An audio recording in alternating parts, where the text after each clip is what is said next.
হবে না তার জন্য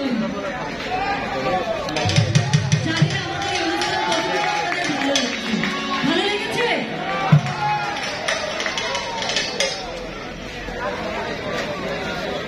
আরো ধন্যবাদ। এই দিয়ে দেন। হ্যাঁ, আরো সাথে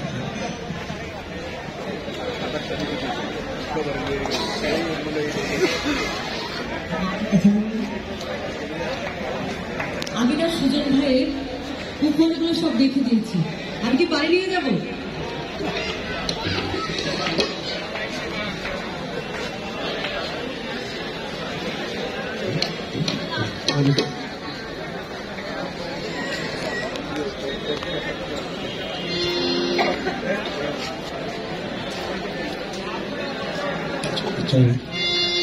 হ্যালো হ্যালো,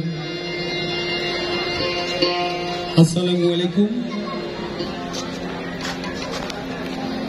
মহান আল্লাহ তাআলার দরবারে লাখো কোটি শুকরিয়া আদায় করি যে একজন ওলির রওজায় হযরত শাহ আলী বাগদাদী রহমাতুল্লাহ আলাইহির রওজার পাশে আমরা মঞ্চ করে গান করতে পারতেছি। মহান আল্লাহ তাআলার দরবারে এই জন্য লাখো কোটি শুকরিয়া আদায় করি। দয়াল নবী, মা ফাতেমা, মাওলা আলী,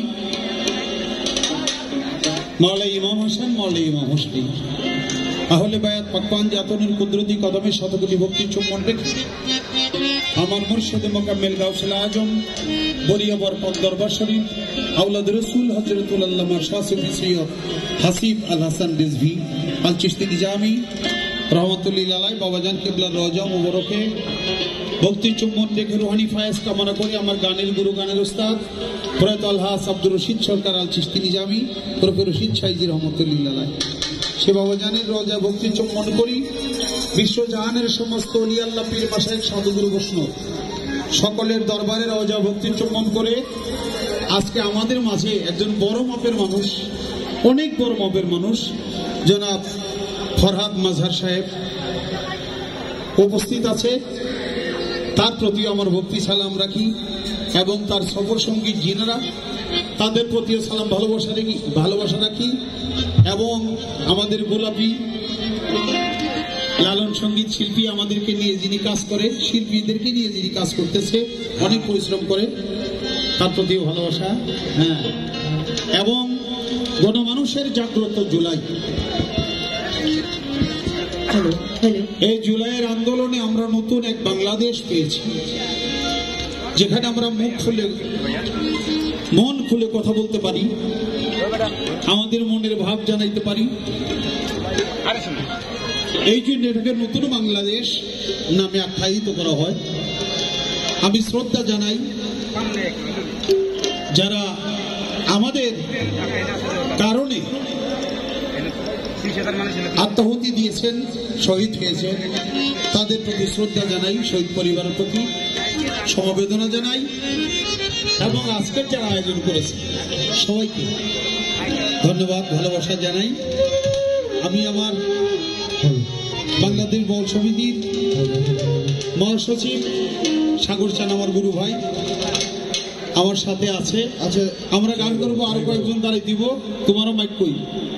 হ্যাঁ, মাইক নাও। হ্যাঁ, তা আমি আগে একটু কথা বলবো, তারপরে হলো গান বলবো। আলমাস সবাই গান করতে হবে। হ্যাঁ, আমার সাথে আমি বলবো শুধু এই কথা, এদেশে ওলি আল্লাহরা ইসলাম নামে যে ধর্ম, সেই ধর্মটা এনেছে।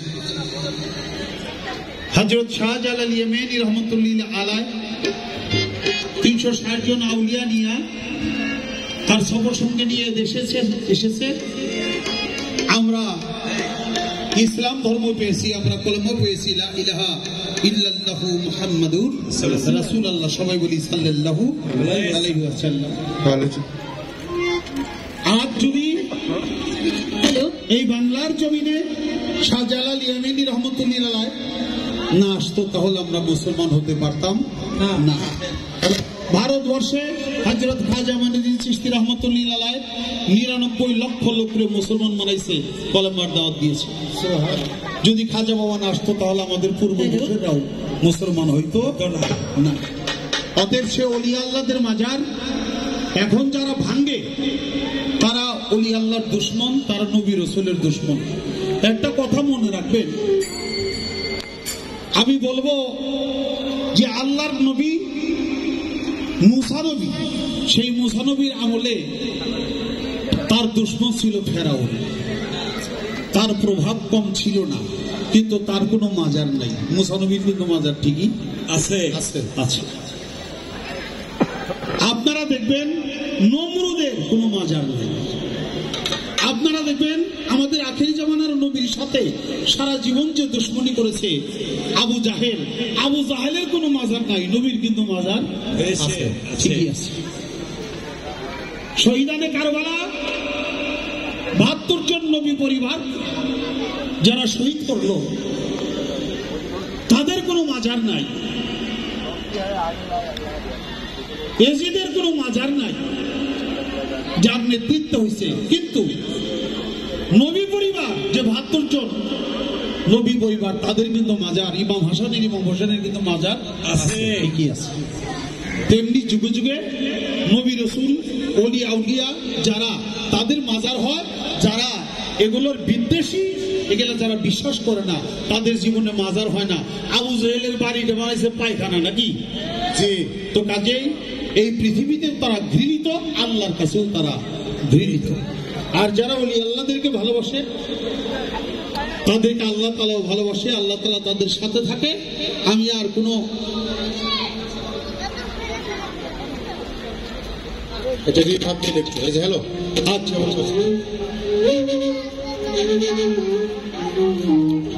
এটা ঠিক করতে হবে যে সেট করে। হ্যাঁ, হ্যালো, আমার গানটা অনেক বড়। হ্যালো, এই যে সেট করে। হ্যালো, দেখছেন?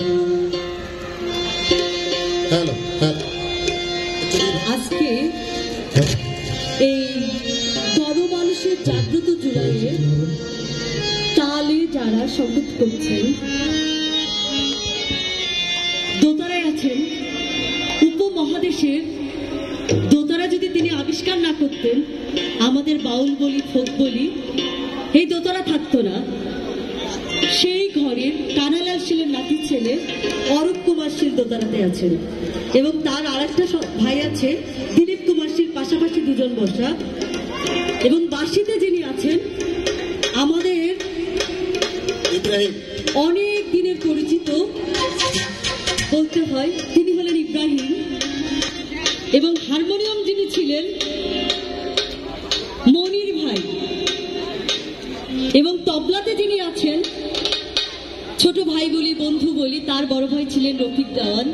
তিনি আমাদের মাঝখানে নেই, কিন্তু তারপরও রফিক ভাই নেই, রফিক ভাইয়ের আশ্রয় কিন্তু একজন আছে, আমাদের প্রাণের মানুষ, আমাদের রনি। এবং মন্দিরাতে যিনি সংগত করছেন তিনি হলেন আমাদের কাছের স্নেহের ছোট ভাই বেলাল। এবং বাংলা ঢোলে যিনি সংগত করছেন তিনি হলেন নিমাই। খাতা রাখা। জি, ধন্যবাদ। হ্যাঁ,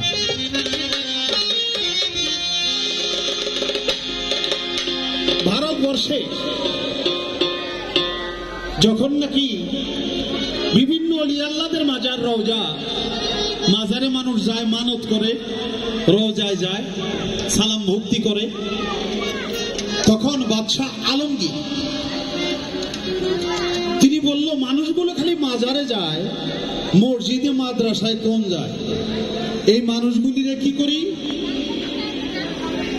মানুষ যেন মাজারে যাইতে না পারে তার জন্য একটা ব্যবস্থা করতে হবে। কি ব্যবস্থা? এ দেশে মাজারগুলি ভেঙে ফেলো, মাজার ভেঙে ফেললে আর মাজার নাই, মানুষ বাধ্য হয়ে এই মসজিদ আর মাদ্রাসায় ঢুকবে। জি, এটা বলল কে? বাদশাহ আলমগীর। সভাবর্গের পরিষদের লোকেরা বলল ওলি আল্লাহদের মাজার যদি ভাঙেন তাহলে আপনার রাজ্যটাও তো তছনছ হয়ে যাইতে পারে। বাদশাহ আলমগীর তিনি বড় মাপের একজন আলেম ছিল। তিনি বলল আমি এমনি ভাঙবো না। কেমনে ভাঙবেন? যে ওলি আল্লাহর মাজারে যাব, নাম ধরে সালাম দিব, আমার সালামের জবাব যিনি দিবে তিনি ওলি, তার মাজার ভাঙবো না। যে আমার সালামের জবাব দিবে না তার মাজারটা ভেঙে ফেলবো।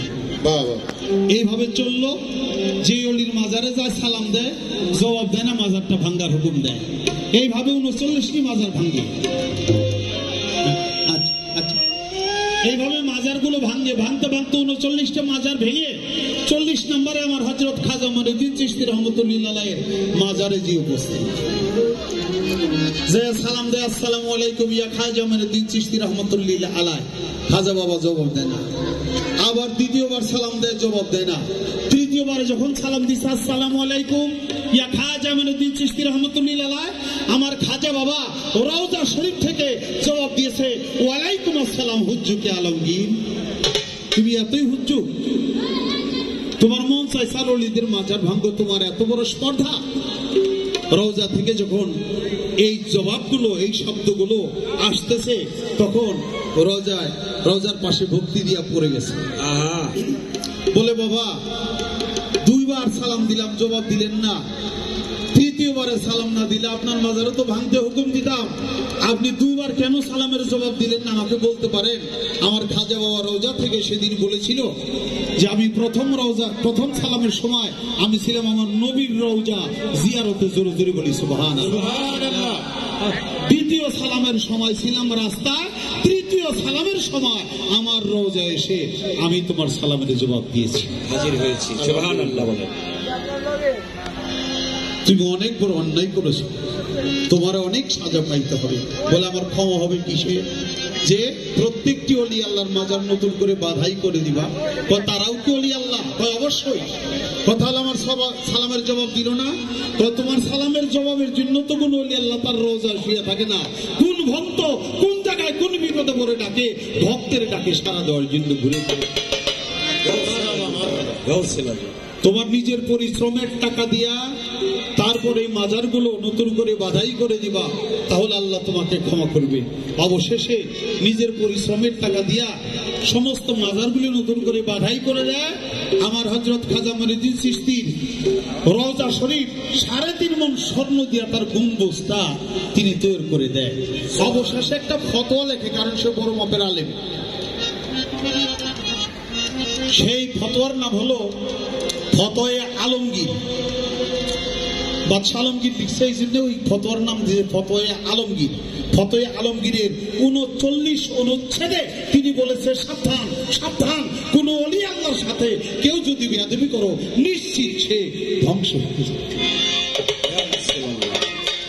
তাই যারা ওলি আল্লাহর মাজার রওজা অপমান করে, অপদস্থ করে, ভাঙে, তাদেরকে আমরা ধিক্কার জানাই। আল্লাহর কাছে, মহান আল্লাহর কাছে আমরা সবাই মিলে গানে গানে সেই প্রার্থনাটা আমরা করব। কি করব? হ্যাঁ, এই ওলি আল্লাহর বাংলাদেশ, এই শহীদ গাজীর বাংলাদেশ, রহম করো রহম করো। এই ওলি আল্লাহর বাংলাদেশ, এই শহীদ গাজীর বাংলাদেশ, রহম করো।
শাহালি বাবার বাংলাদেশ মুশকিল কুশার বাংলাদেশ শাহালি বাবার বাংলাদেশ মুশকিল কুশার বাংলাদেশ এই মাছ ভান্ডারির বাংলাদেশ করিয়া বরির বাংলাদেশ এই মাছ ভান্ডারির বাংলাদেশ এই শাহালি বাবার বাংলাদেশ মুশকিল কুশার বাংলাদেশ এই মাছ ভান্ডারির বাংলাদেশ করিয়া বরির বাংলাদেশ তাদের পথে তাদের পথে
Hey,